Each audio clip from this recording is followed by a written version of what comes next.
I don't think shiny object syndrome is a problem. I think it's a symptom. And I think it's a way for the brain to escape things like decision making or dealing with what you might consider to be a complex problem at the present, awareness level that you're at right now. Because, for example, when I started, building a capture page was a complex problem to me. Now not so much, right? So I was avoiding and procrastinating putting together my first domain name up on the internet for about 6 months because of that, right? So I spent a lot of time and naturally a lot of money, kind of like you, chasing shiny objects because I was avoiding, doing what I knew I needed to do, but I kept distracting myself with shiny objects. So I think shiny object is a symptom. Shiny object syndrome is a symptom to avoiding making decisions or dealing with what might seem like a complex problem. And I think the best way to tackle it is to actually focus on that particular complex problem or decision you're facing right now, whatever that problem or decision is. Because I find myself looking into other places most of the time when I'm not focused on like a particular goal myself. But as soon as I've set this goal and I know this is my thing to do, it almost like everything else becomes irrelevant and invisible to me. Like anything that doesn't fit into that goal and priority simply doesn't matter to me. By the way, that might include people in your life who might not matter to you in that moment in time. For example, I'll give you a great example, which is the reality of my life. You may judge it, and you have the right to, but I have a good buddy of mine. We're not like super close friends, okay? We don't really spend too much time together, but we're buddies, and his name is Jorge. Jorge recently came to Canada, and his dream was to get a job here in Canada at some kind of factory and move up the ladder, right? So he's not an entrepreneur, but he's a really cool guy. We met playing football together. He was actually just walking his dog nearby. We were missing a player, and I walked up to him. It's like, "Hey, bro, you want to play?" And he's like, "Okay, what?" It's like he didn't really understand English yet properly. He's like walking his dog. And I said, "Football. Want to play?" And pointing to the other guys.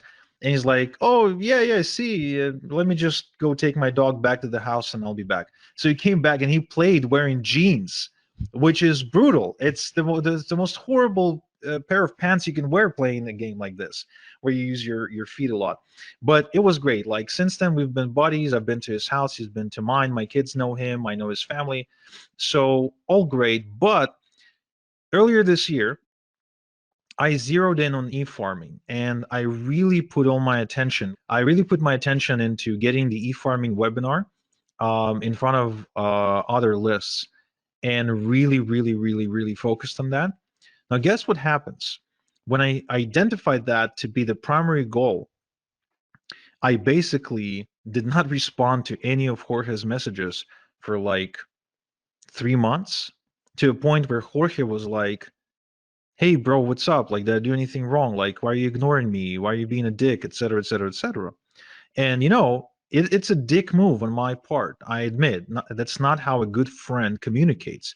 But for some reason, I kept on pushing back, responding to him. I would see his message and I would keep pushing back, responding to him because I would be putting my focus back into this, back into this. Um, and this is a testament to the fact that as soon as you've identified that one particular goal and you fully embrace it and you go for it, the shiny object syndrome is not even it does not occur to you. You don't end up chasing your tail like that.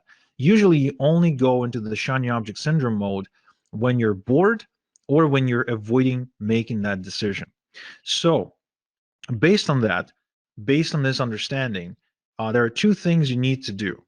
First, you need to sit down and create what I call, and what my friend Dr. John DeMartini calls, a hierarchy of values, which you can actually go um, and set up and go through the process, which is a free process. It's like a quiz kind of process, And this exercise basically asks you a bunch of questions about where you spend most of your time, most of your money, and most of your energy in many different ways. The questions will be repetitive and it's annoying, but you should still answer them. And what will happen is you will be able, with these answers, to identify the top 5 things where you put most value on in your life. Okay? So for me, it's work, family, and I think the third one was like I don't even remember what the third one was. Oh, relationships.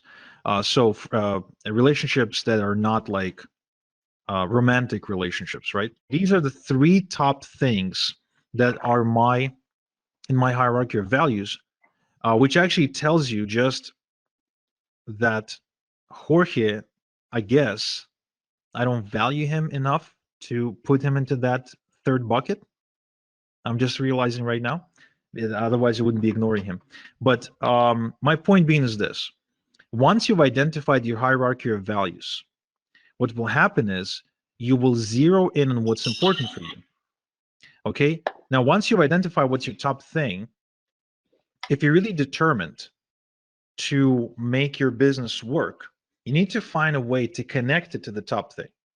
Now, this is not difficult because if for me, the reason for me work is number one and family is number two is because if I don't excel at my work as an alpha male, as a provider, because that's how I set up my life, right?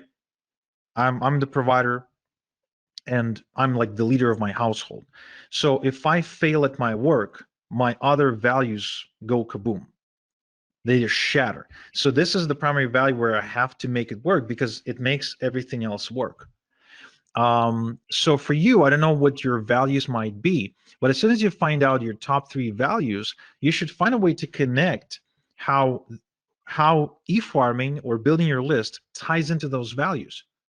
So if your first value is family, then you should really connect in your mind that the idea that building my list is for my family. You should make that connection. As soon as you do, guess what's going to happen? You're going to pretty much kind of part the way Moses parted the sea, right? You'll part your attention like that, and you'll have a clear, uninterrupted bandwidth for the top priority in your life. And at that point, you will finally be able to look at your business and be like, okay, so this is the thing that I'm facing right now that's stopping me right now. What can I do to push through it? Or you might just find yourself kind of tackling that problem head on and not really getting stuck on it anymore. Because that's been my observation. People just the shiny object syndrome is just an escape in the same way that video games are an escape. And I can tell you that as a long-time veteran gamer, right? I can tell you that drugs is an escape, TV is an escape. I mean, there's lots of different things that people use as an escape. And the shiny object syndrome, it just happens to be one of the most common ways that people who are interested in excelling themselves use as an escape because it gives you that exciting, dopamine rush. Be like, oh, I'm starting something new and exciting. That's what, gets you like really, really, really, really going. Be like, oh, this is new and exciting. I should really check this out. When in reality, that other thing you already started is also like an exciting thing, but it doesn't seem so because you just hit a challenge and you're escaping that challenge by going looking for the next exciting thing. Yeah, I guess in the same way, how people who like experience trouble in their marriage will go and look for, relationships on the side or something in the exact same way because the relationship on the side will seem, oh, it's new and exciting. So in a way, it's also a shiny object syndrome.